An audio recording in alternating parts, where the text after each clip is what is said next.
Hello and welcome to a wonderful day for green flag racing. Today the atmosphere is just crack-lacking with electricity as we get ready to race the sweet Tesla Roadster against the big boy Ford F-150 Lightning. Both vehicles are fresh from their cardboard and plastic packaging are ready to go. And they're off. Here we go, down the straight, around turn 1, over a bridge. Oh no, a collision! Let's go park there for more. Oh man, my Ford! Yo, what happened to my Tesla, bro? What happened? Oh no. Hey, did you know there's a company in Persona that helps make aluminum parts for Ford and Tesla? Let's go check them out. Hydro, not hydro. The long pieces of aluminum are called logs. They come from the cast house. They roll down these rollers and get on the conveyor belt in the back. Next, they get pushed into the gas furnace. The exhaust is recycled and sent back through the gas furnace as a way to preheat the logs. This way, all of that extra heat isn't wasted.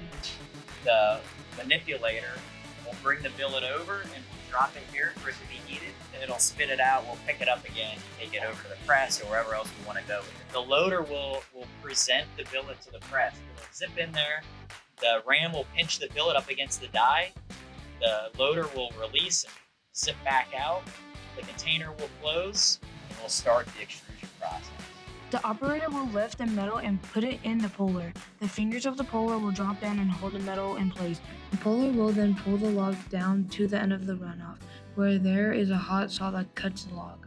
There is a second puller that does the same thing. They alternate taking logs to the hot saw to keep the process running smoothly.